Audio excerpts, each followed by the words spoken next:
obviously never have to do anything. And certainly, even if he wanted to keep making money, nothing more than the podcast would he have to do. Right. Yeah. But the other thing is, the audience here was also kind of going with vibes. Like he was like, at some point, he just started going with even unfunny bits. But the difference with the Joe Rogan thing is that the Joe Rogan one, even a completely motivated audience wasn't able to really vibe.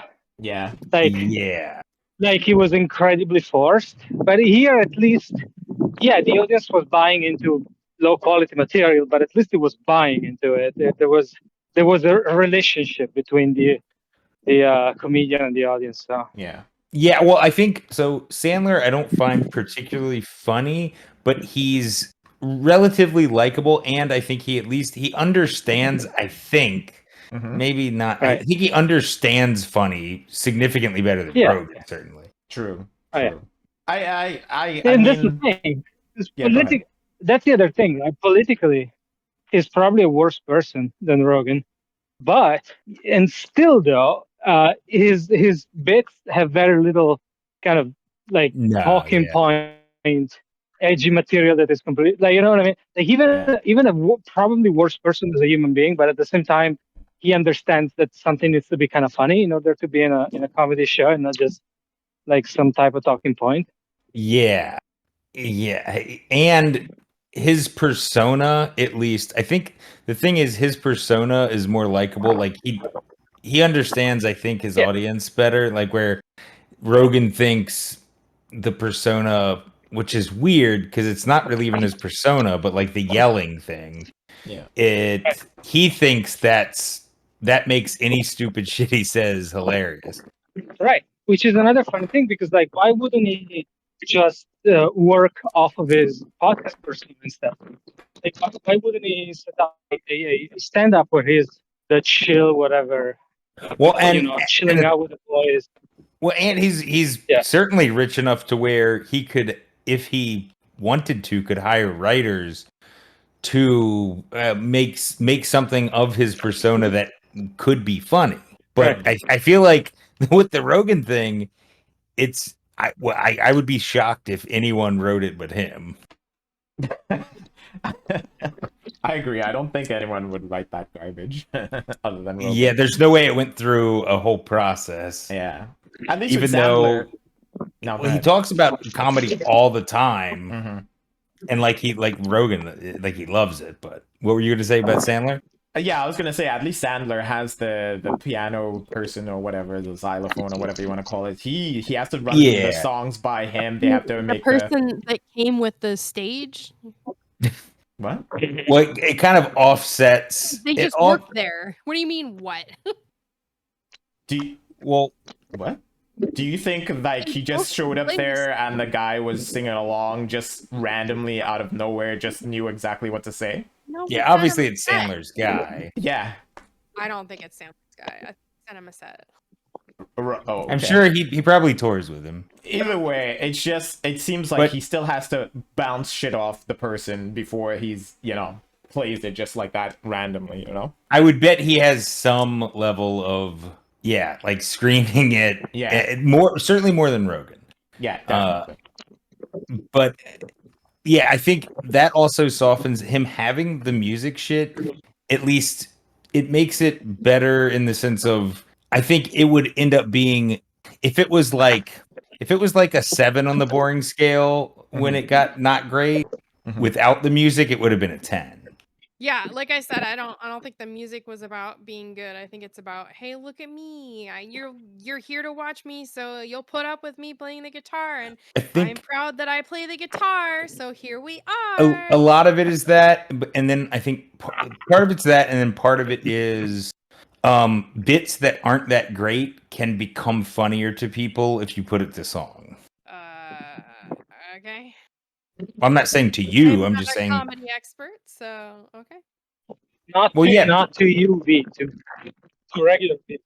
Yeah, I heard him. I said I'm not a comedy expert, so I guess whatever you say. People are very impressed with stuff like parody songs that are extremely easy to make, but it does impress people. I think Farley used to do some of that shit back in the day, right? He used to add a little bit of song to some of his shit. Yeah, Chris Farley. Because I feel like I'm not sure. I feel like that's something I've seen, you know, and it can work sometimes, but I mean, it really didn't work. Yeah. Here. Well, and yeah, Sandler's been known for that for a long time. I never found any of it particularly funny, but it makes stuff that, you know, like his Jewish song, whatever that was, you know, as a bit, it wouldn't have. Yeah, he had like back in the day, he had a really famous Jewish song. I forget what it was called. But as a bit, it would. There's not enough funny in there to make it without the song. You know what I mean? Look, it was the first time seeing an Adam Sandler stand-up. Like, I've never watched any of his shit, so for me it was fresh. And like I said, I already came in with a bias. You never seen one of his movies? No, I've only. What was your bias coming in? That I was gonna hate anything that had music with it. Like, that was I already knew, like, anything with music, because the trailer because you hate music. Well, I hate music on a general in general, but yeah, I figured I would not be able to tolerate any kind of musical shit that he would do, and for the most part I just it kind of like I zoned out for most of it, but whatever. Well, I preferred when he would do like the 30-second almost between his actual jokes, do like a 30-second bullshit quote unquote song that's not really a song. He's just doing a little punchline via music. Yeah, I like that better than when he would do the full blown song. Yeah, I think I could put up with that better. Yeah, true. But yeah, so because the joke runs thin pretty quick. So like after the first chorus, it's like, okay, we know the punchline already. And to answer the question earlier, like, I've only watched his movie Click, and that was the only thing I ever put up with. Every other thing he's ever done, I've never looked at. Click. That was actually movie. That was the only one watchable. I'm gonna be honest. That might have been his first like serious role. Yeah, really. It was. Yeah. It made me like him a little more. Like, I personally didn't like Jim Carrey either until I saw him in what do you call it? Eternal Truman Sunshine Show. I didn't like him there. I liked him in Eternal Sunshine of a Spotless Mind. I always liked Truman Show. Yeah, that wasn't my thing. I like all of his other shit. I just couldn't tolerate the humor. It was just boring to me. Yeah. But that and 23, I think the one where he's like a fucking psycho or some killer or some shit. I never saw that one. That one was good. I enjoyed those two, and I was like, it made me like him more. And the same with Click. Like, Click made me like Sandler a little more, you know? So yeah. Well, it kind of like started as a comedy and then got kind of dark. Which is what I liked. I ended up liking it because it got a little dark, you know, him wasting away, not seeing anything of his life with his family. I was like, fuck yeah, motherfucker.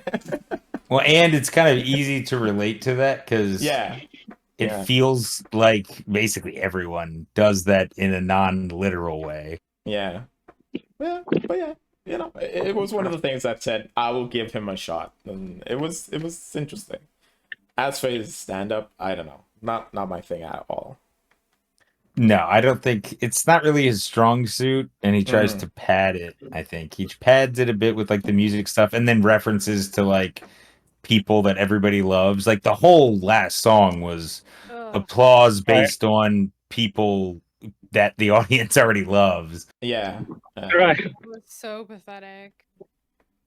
It may have been pathetic, but it was just a dedication, and I didn't mind it all that much because you got the dedication. He was putting it there because I think he wanted people to feel more positively about his shit ass show. I don't. It think does that's what help he was planning, some degree. Yeah. I feel okay. Now we should watch a Bill Hicks special, just to back to back. Wow, we could always do that for another time.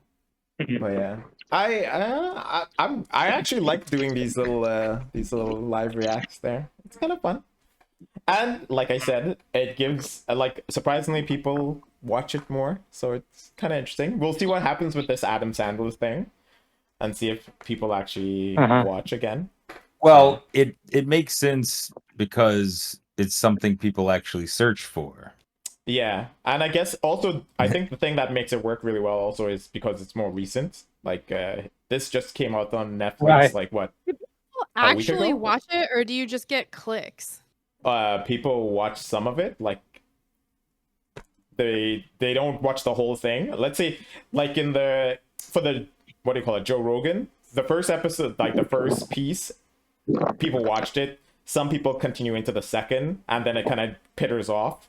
And then for some weird reason at the end, there's more views. I don't know. I was like, and interesting. Do people just skip to the end afterwards? I don't know. I find it kind of interesting. So yeah, we'll see what happens with the Adam Sandler, and we might keep it going there. But you guys could also find other things that we could look at, you know? It's just like the time we commented on Will Smith punching Chris Rock. Oh yeah. We were we were right on the ball, you know, like really on the piece. Yeah.